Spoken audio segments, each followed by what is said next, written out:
Good evening and welcome to the Kerbal Times Evening News Update. We recently reported on the RTG explosion aboard the Polyphemus mission, and now we're able to provide updates after yesterday's press conference held by Flight Director and Mission Controller Grateful Deadbeat, as well as by Admiral Radish, Director of the Mission Association for CASA and PR Director for CAPS. To recap the initial story for those just now tuning in, on June 14th at 1636 UTC, the Polyphemus mission launched successfully with a crew of 3, Yuri Gagarin, Scott Kent, and Marcia Craigson. Their mission was to intercept asteroid PCP-66 on June 22nd, where they will then leave behind science experiments and a communication relay to further study the asteroid as it leaves the solar system. The crew was planned to return after 10 to 11 days, with the asteroid not returning for another 147 years. An explosion has been reported on the Polyphemus mission.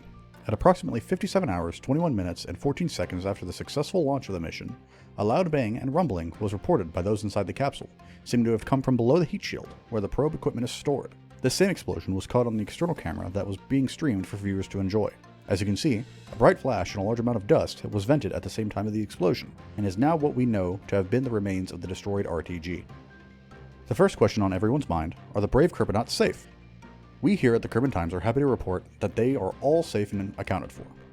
Follow numbers that were received and verified by those in the capsule as well as on the ground confirm that the amount of radiation received by the Kerbonauts is less than the amount of cosmic radiation that they would have been exposed to on the mission, and is no cause for concern. This is in stark contrast to the worrying initial report by Grateful Deadbeat, where they are quoted as having said, could be an X-ray, could be a demon core. It does seem like the Force Ghost of Jebediah really is looking out for our great green heroes. After these harrowing events, these people have concerns, and thankfully it does seem like they are being taken seriously. Upon the opening of questions for the conference, the most asked question, after if the Kerbonauts were safe, was of course why did this happen, and what steps are being taken to ensure nothing this devastating can happen again? Did we learn nothing from those who have fallen in the past, such as the great Giuseppe Cremano? May he rest in peace. We go now to the quote from Grateful Deadbeat himself, to explain what happened with the generator, and why it has such a catastrophic failure. We do apologize for the audio issues in this next clip. There were technical issues with the stream causing the audio to play twice, which was resolved only after this clip was taken. Good evening, afternoon, wherever you are. So I am Grateful Deadbeat, the mission director for this Polyphemus mission for the Space Agency, and the overall designer of this mission. In short, I will cut to the chase. I was the one who made the final call on putting the RTG on this craft. So what we were looking at is an event that was likely due to the failure to have adequate cooling sources on the RTG, allowing it to then overheat, melt down, and explode.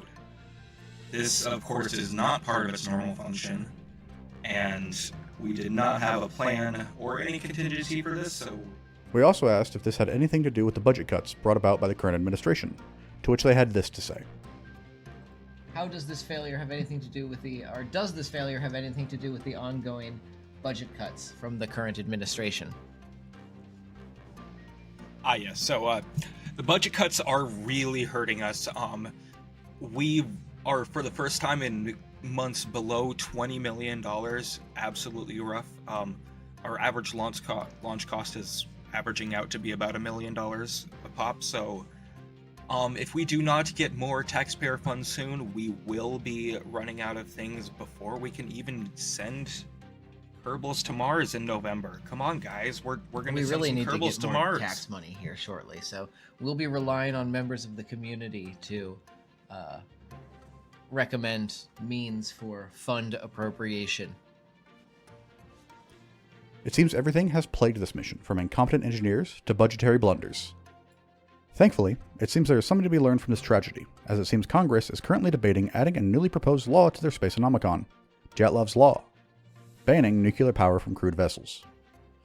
As well, the agency is currently underway reviewing and amending their decontamination procedures for the equipment on board future rockets, as well as the procedures on how to account for and handle contaminated equipment found while in the field.